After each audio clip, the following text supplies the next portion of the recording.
నెహెమ్యా గ్రంథంలో నెహెమ్యా చాలా వేదనతో ఉన్నాడు. అతనికి భోజనం లేదని కాదు, డబ్బు లేదని కాదు, అంతస్తు లేదని కాదు, ఆస్తులు లేవని కాదు, లేక అతని జీవితంలో ఏదో కాదు. కానీ అతని జీవితంలో వేదన ఏంటంటే తన పితరుల యొక్క పట్టణము భయంకరమైన పరిస్థితుల్లో కాల్చివేయబడింది. ఆ పితరుల పట్టణము దైవ దృష్టికి వ్యతిరేకమైనతో అది కాల్చబడింది. అలాంటి కాల్చబడిన పట్టణాన్ని, పాడైపోయిన పట్టణాన్ని తిరిగి కట్టాలని ఒక దైవికమైన వేదన అతని జీవితంలో ఉంది. నెహెమ్యా దేవుని సన్నిధిలో అందుకే కన్నీరు కార్చి ప్రార్థన చేసి, మా పితరుల పాపాన్ని, మా పాపాన్ని కూడా క్షమించండి ప్రభా, మేము మీకు విరుద్ధంగా పాపము చేసిన వారు కనుక మమ్మల్ని ఎడబాయకండి అని చెప్పి దేవుని సన్నిధిలో ప్రార్థించి మొరపెట్టి ఆయన తన పితరుల పట్టణము తిరిగి కట్టాలని, ఆయన ఆ పాడైపోయిన పట్టణాన్ని తిరిగి కట్టాలని అతను ఎంతో తప్పించి ప్రార్థనా పూర్వక దేవుని సన్నిధిలో కన్నీరు కారుస్తున్నట్టు లేఖనాలు స్పష్టంగా మనకి తెలియజేస్తున్నాయి. ఆ బాధలో ఉన్నప్పుడు అతడు దేవుని వాక్యంలో దేవుని పాదాల దగ్గరికి పోయి దేవుని వార్త దగ్గర ఆయన దేవుని సన్నిధిలో ప్రార్థించిన తర్వాత అతడు రాజుతో మనవి చేసుకోవడానికి వెళతాడు. క్రైస్తవుడు రాజు అడుగుతాడు. 2వ అధ్యాయము నెహెమ్యా గ్రంథం 4వ వచనం మనం చూస్తే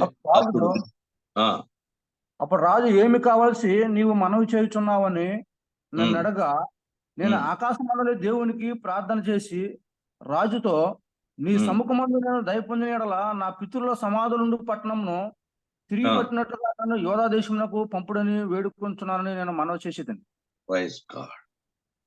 నన్ను పాడైపోయిన పట్టణం అది, నా పితరుల సమాధుల పట్టణము తిరిగి కట్టుడుకు నన్ను పంపయ్యా. ఈ భారం నాకు మీకు ఉండాలండి.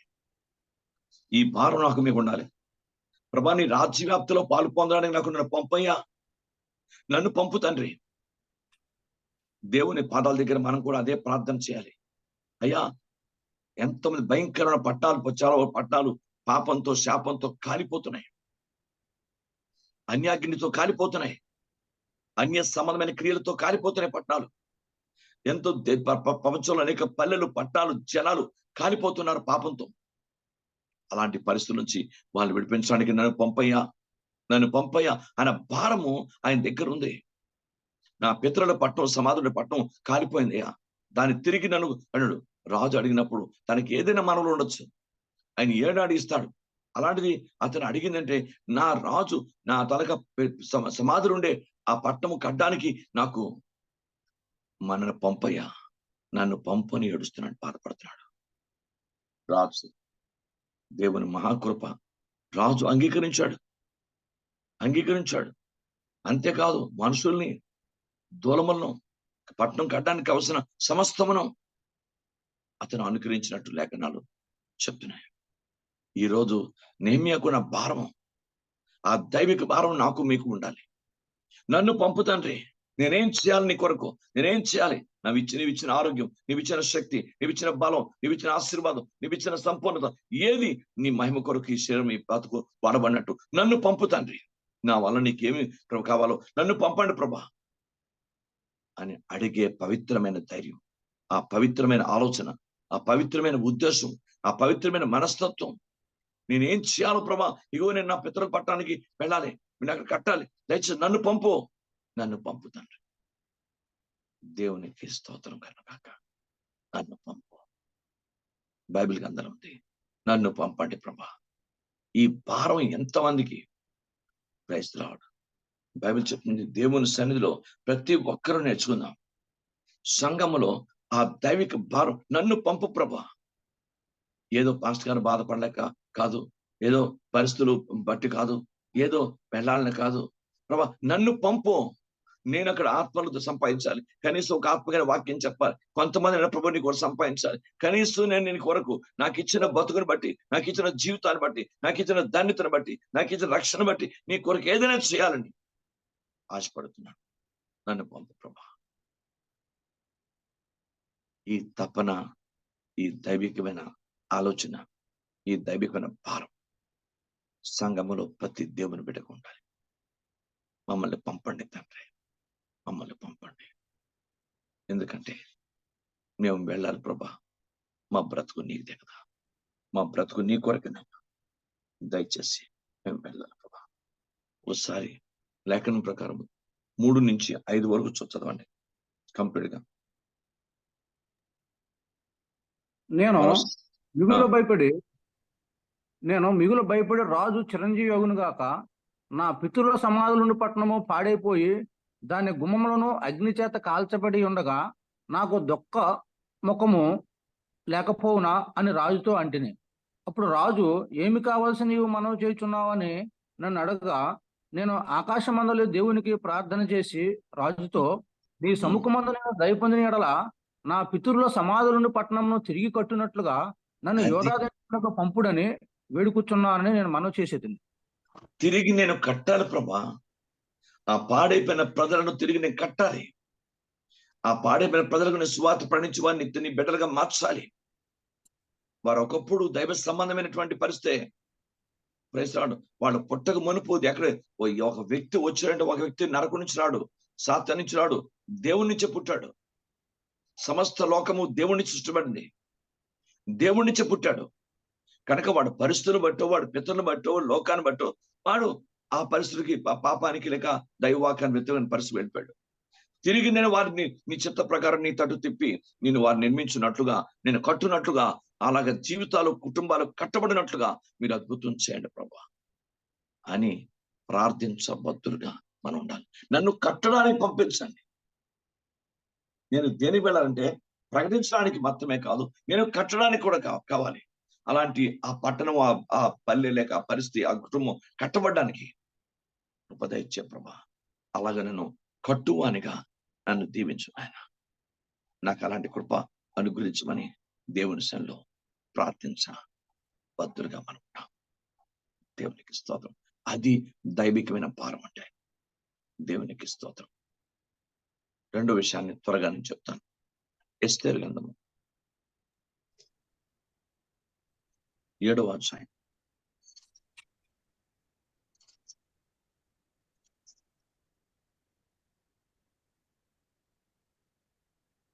1 నుంచి 3 వచనం చూడండి.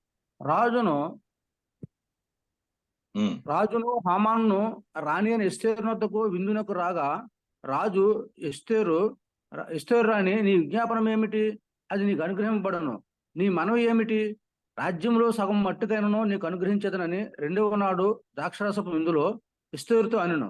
అప్పుడు రాణి అని ఎస్తేరు ఎలాగూ ప్రత్యుత్తరం ఇచ్చును, రాజా, నీ దృష్టికి నేను దయ పొందిన దానినైన ఎడల రాజువైన తమకు సమ్మతి అయితే నా విజ్ఞాపనను బట్టి నా ప్రాణమును, నా మనవిని బట్టి నా జనులను నాకు అనుగ్రహింపబడదురు గాక.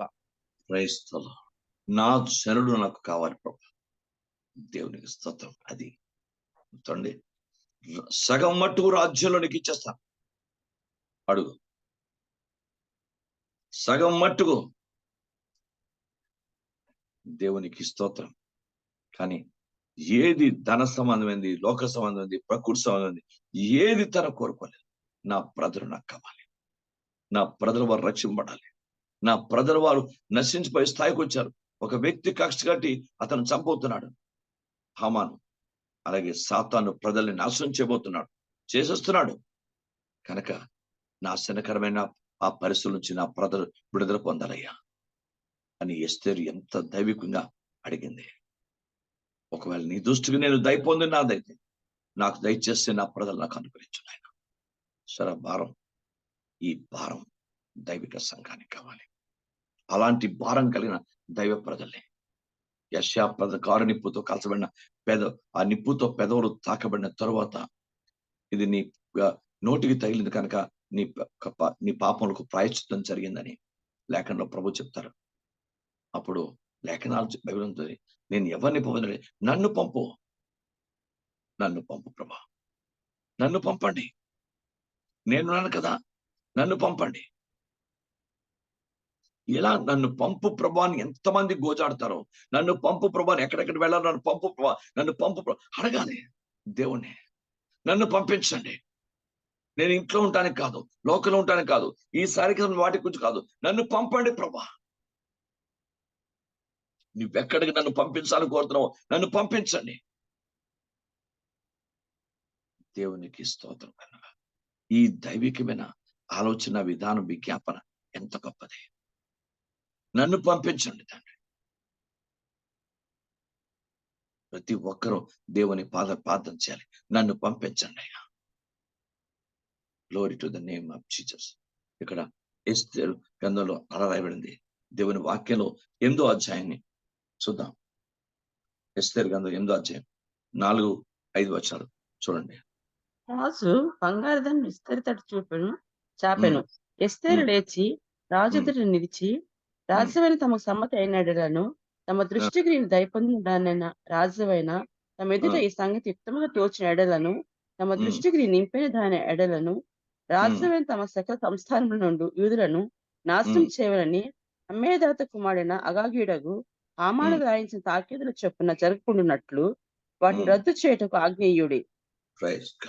నా జనులకు రాబో కీడును. చాలా బైబిల్ గ్రంథం చెప్తుంది, ఏదైతే తాకీదు హామానికి ఇచ్చేసాడో రాజు, ఆ తాకీదు రద్దు చేయబడాలి. బైబిల్ గ్రంథం చెప్తుంది, సాతానుడు ఏదైతే కుట్ర పండుతున్నాడో, మతాల ద్వారా, కులాల ద్వారా, రకరకాల పరిస్థితుల ద్వారా, ఆయన వాక్యాన్ని వ్యతిరేకమైన పరిస్థితుల ద్వారా ఆయన ఏ కుట్రలు పన్నుతున్నాడో, ఆ కుట్రలన్నీ కూడా లయం చేయబడి, రద్దు చేయబడి ప్రజలు విడుదల పొందాలి. ఆ తాకీదు రద్దు చేయబడాలి. సాతానుడు రకరకాల ప్లాన్స్ చేస్తున్నాడు.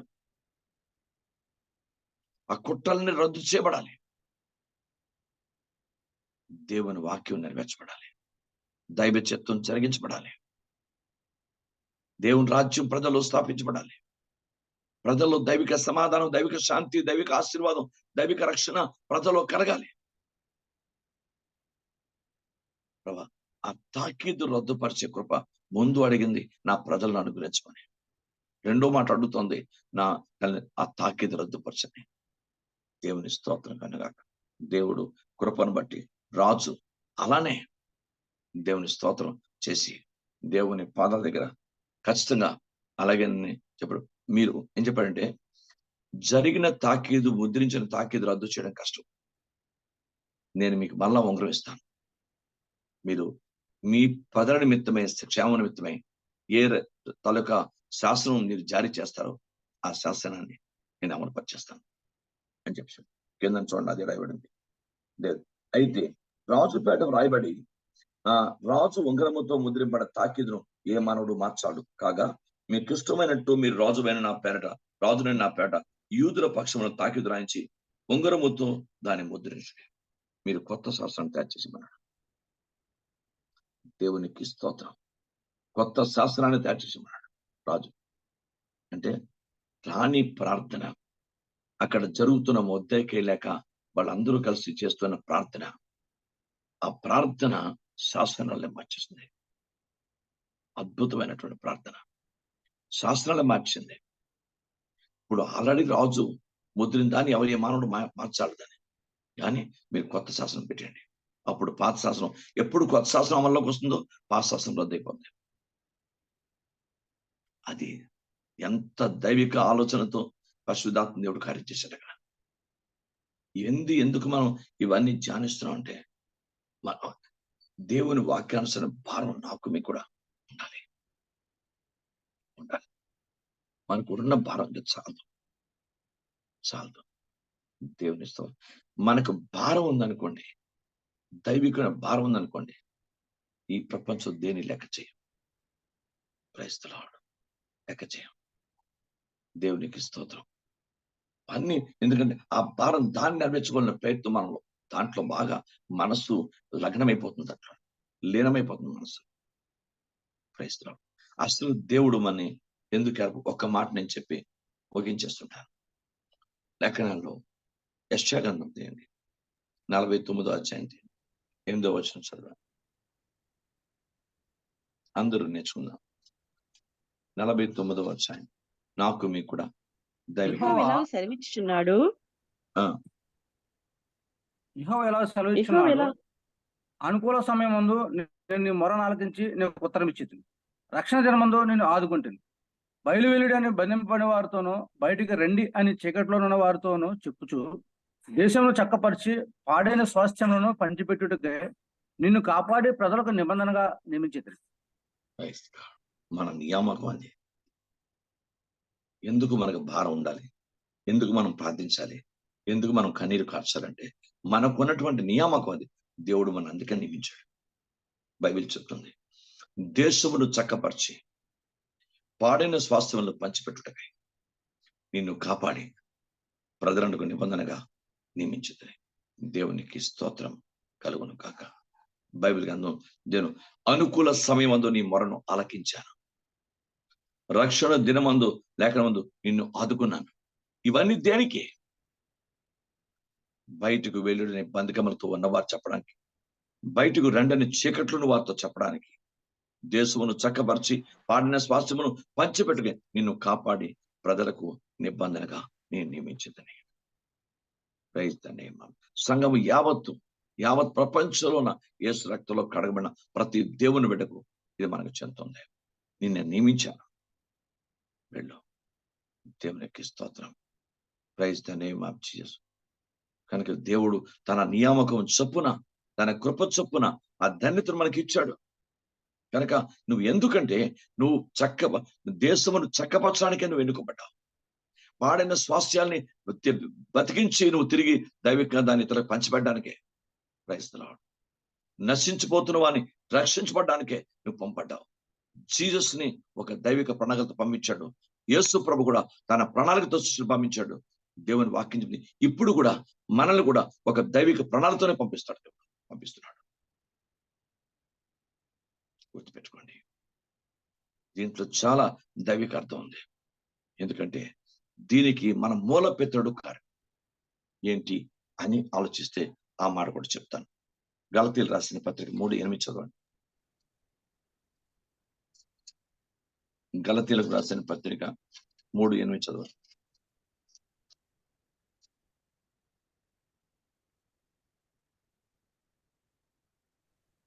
దేవుడు విశ్వాస మూలంగా అన్యజనులను నీతిమంతులుగా తీర్చునని లేఖనంలో ముందుగా చూచి, నీ యందు అన్యజనులందరూ ఆశీర్వదింపబడుదురని అబ్రహామునకు సువార్త ముందుగా ప్రకటించాడు. నీ యందు అన్యజనులు అందరూ ఆశీర్వదించబడుదురని అబ్రహామునకు ముందుగా సువార్త ప్రకటించాడు.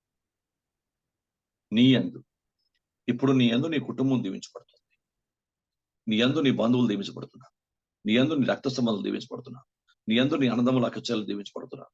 బట్ నీ యందు అన్ని జనులు దీవించబడాలి. నీ యందు అన్ని జనులు అంటే మన యందు అన్ని జనులు దీవించబడాలి.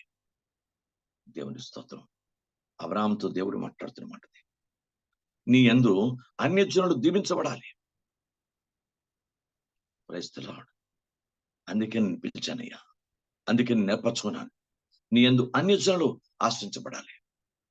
ఈ రోజు మనలో ప్రతి ఒక్కరి యందు కూడా మన కుటుంబములు దీవించబడాలి, మన బంధువులు రక్త సంబంధులు సైతం దీవించబడాలి. బైబిల్ చెప్తుంది, మన యందు అన్ని జనులు దీవించబడాలి. అది ఇంపార్టెంట్. ప్రతి ఒక్క అన్ని జనులు మన యందు దీవించబడాలి. ప్రభా, అలాంటి కృప మాకు అనుగ్రహించు నాయన. దయచేసి సహాయం చేయండి. అన్య జనులు మా యందు దీవించబడటానికి కృప చేయి ప్రభా. దేవునికి స్తోత్రం. ఎందుకంటే లేఖనం చెప్తుంది, సృష్టి యావత్తు వారి వారి కుటుంబాలు వారే దీవించబడితే అన్య జనులు ఎవరి యందు దీవించబడాలి. అందుకే దేవుడు అబ్రహామును సృష్టించి ఏర్పరచుకొని అతనికి తగిన బాధ్యతను అప్పగించాడు. నీ యందు అన్య జనులు దీవించబడాలి. దేవుని స్తోత్రం. కనుక తన సృష్టిని దేవుడు అబ్రహాము తట్టు ప్రత్యేకంగా చెప్తున్నాడు, అబ్రహాముకి అప్పగిస్తున్నాడు. నీ యందు అన్ని జనులు దీవించబడాలి. అలాగే ప్రతి దేవుని బిడ్డ యందు కూడా అన్ని జనులు దీవించబడాలి. మనం సంఘానికే పరిమితం కాదు, గుర్తుపెట్టుకోండి. మన కుటుంబానికి పరిమితం కాదు, మనం అన్ని జనుల కొరకే మన దేవుడు ఏర్పరచుకున్నాడు. Praise the Lord. అన్ని జనులు మన యందు దీవించబడే కార్యం జరగాలి. అందుకు దేవుడు ఎక్కువ మన కృప. అందుకే నేనైనా మీరైనా మనందరం నేర్చుకుందాం. దేవుని స్తోత్రం.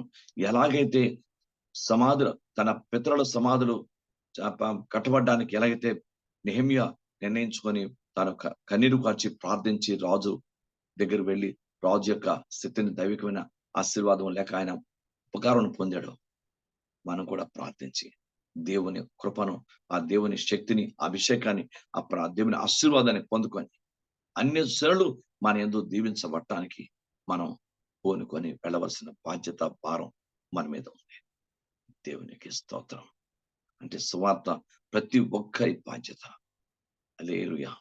తండ్రి, అలా కృప ప్రభా, అలా కృప ఇవ్వండి. ఒక్కొక్క ద్వారం ఒక్కొక్కరు నిలబెట్టి మందిరాన్ని కట్టావు, యెరూషలేము మందిరాన్ని. ఒక్కొక్క ద్వారం, ఒక్కొక్క వంశం, ఒక్కొక్క కుటుంబం నిలబెట్టారు. దేవుని స్తోత్రం. అంటే సంఘంలో ఉన్న ప్రతి కుటుంబం సువార్తలో పాలి భాగస్తులు కావాల్సిన ఆవశ్యకత ఉందని పరిశుద్ధాత్మ దేవుడు మాట్లాడుతున్నాడు. మనలో ప్రతి ఒక్కరూ కూడా దేవుని స్తోత్రం, ఆ కృపను, బాధ్యతను ఆ విధంగా మేము దేవుని రాజ్య మహిమ కొరకు మా చెయ్యి లేక మా సహకారం ఉండగలిగి అందరం కలిసి మేము పాడైపోయిన పట్టణములు కట్టుకు, పాడైపోయిన శ్వాసం పంచిపెట్టుకు నీ కృప దయచేయండి తండ్రి అని ప్రార్థించబద్దుగా ఉందాం. సువార్తను పడిద్దాం, దేవుని రాజ్యాన్ని విస్తరింపచేద్దాం.